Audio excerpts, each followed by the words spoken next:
आज अगर हम वेनिस को देखते हैं तो वेनिस जैसे सिटी का सारा बिजनेस केवल म्यूज़ियम्स मतलब टूरिज़्म से है। वहाँ पर आइसक्रीम ऐसी चीज़ें खाने को मिलती है। मतलब ज़्यादा बिजनेस एक्टिविटी ऐसी पॉसिबल नहीं है वहाँ पर।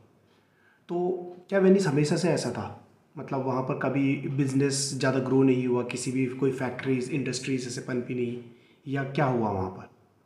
वेनिस आज से 1000 साल पहले एक इकोनॉमिक पावर हाउस बनने की कंडीशन में था, लेकिन कुछ हुआ कि वो ख़त्म हो गया। 1100 के टाइम पे वेनिस में एक रूल आया था जिसको बोलते कमेंडा। ऐसा रूल पूरी दुनिया में कहीं नहीं आया था।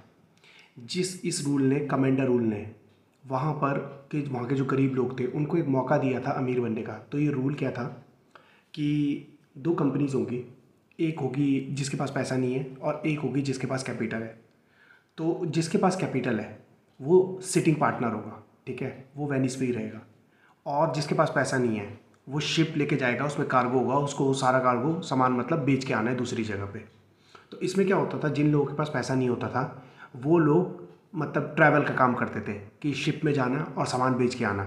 तो इसमें रूल ऐसा था कि अगर मान लो जो सेटिंग पार्टनर है वो 75% कैपिटल लगाता है तो उसका जो प्रॉफिट होगा वो 65% होगा, या वो 50% कैपिटल लगाता है। तो ऐसे करके रूल बना रखे थे कि दोनों को पैसे कमाने का मौका मिले, ठीक है।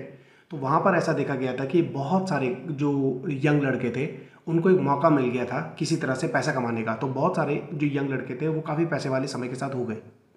लेकिन 200-250 साल बाद जब अमीर लोगों को, वहाँ के जो इलाइट लोग थे, उनको किसी तरह से सी पे कंट्रोल करना था, तो उन्होंने सबसे पहले कमेंडा रूल हटाया था।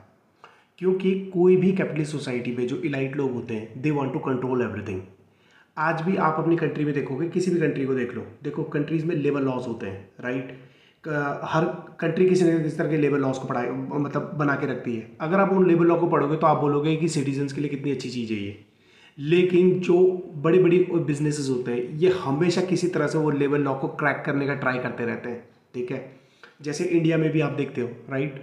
तो जो लोगों का एक्सप्लॉयटेशन होता है ये इस पे डिपेंड करता है कि गवर्नमेंट कितना इन इलाइट्स के साथ मिलके काम कर रही है। अगर वो इन इलाइट्स के साथ मिलके काम कर रही है तो ये होना ही है कि जो गरीब लोग हैं उनका एक्सप्लॉयटेशन होके रहेगा। क्योंकि जो कैपिटलिस्ट सोसाइटी होती है वहाँ पे हमेशा अमीर लोग they want to control everything. तो इसमें आपकी क्या राय है, बता सकते हैं?